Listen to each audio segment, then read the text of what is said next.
The Reconquista, a 4,500-word historical narrative. Introduction: The long struggle for Iberia. The Reconquista, or Reconquest, was an epic conflict spanning nearly 800 years, 711 to 1492, between the Christian kingdoms of the Iberian Peninsula and the Muslim rulers of Al-Andalus. It began when the Umayyad Caliphate invaded Spain in 711 AD and ended in 1492 with the fall of Granada, marking the completion of Christian rule over the Iberian Peninsula.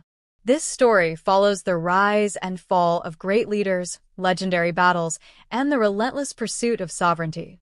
The Muslim conquest and the birth of the Reconquista. In 711 AD, the Muslim general Tariq ibn Ziyad, leading an army of Berbers and Arabs, crossed the Strait of Gibraltar and swiftly defeated the Visigothic King Roderick at the Battle of Guadalete.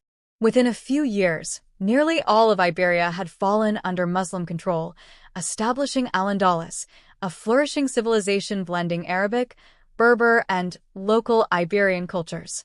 However, not all of Spain was lost. In the northern mountains, a small resistance force led by Pelayo, a Visigothic noble, won a crucial victory at the Battle of Covadonga, 718 AD. This marked the first Christian triumph and symbolized the beginning of the Reconquista. The rise of Christian kingdoms, 9th to 11th century.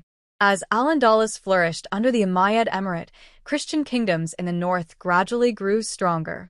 These included Asturias, Leon, Navarre, Aragon, and Castile. They engaged in constant warfare, pushing southward into Muslim-held territories. One of the turning points came under King Alfonso III of Asturias, 866 to 910, who expanded Christian control. Meanwhile, the Kingdom of Leon emerged as the leading power in the north, aiming to unify Christian forces against Muslim rule. In 1031, internal conflicts led to the collapse of the Umayyad Caliphate of Córdoba, fragmenting Al-Andalus into small Taifa kingdoms. This weakened Muslim control and provided Christian forces with opportunities for expansion. The era of the Cid and Christian expansion, 11th to 12th century.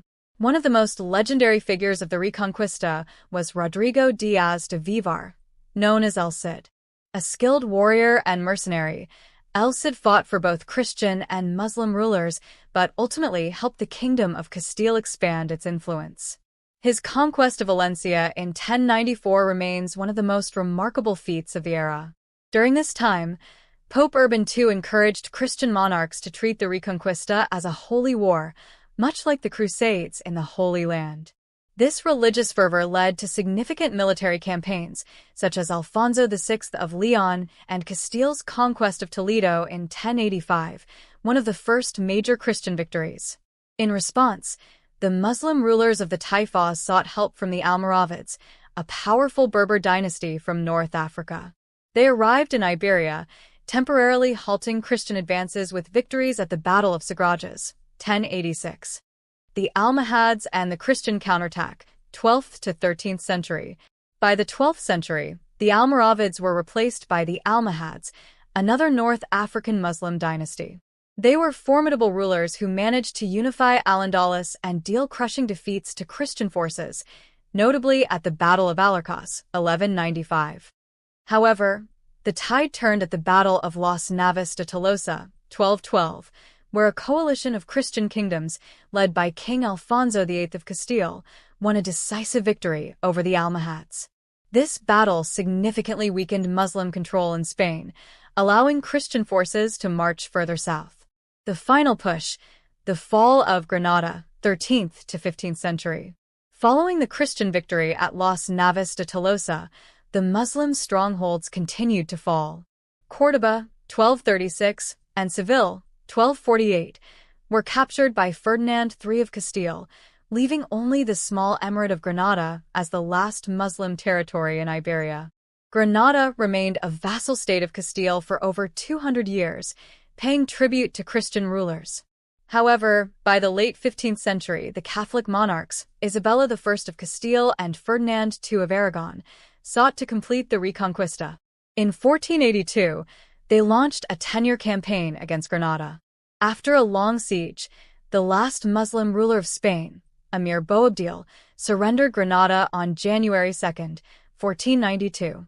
This event marked the end of the Reconquista, the final unification of Spain under Christian rule, and the dawn of the Spanish Empire. Consequences of the Reconquista. The Reconquista had profound consequences for Spain and the world. White heavy checkmark religious and cultural shifts.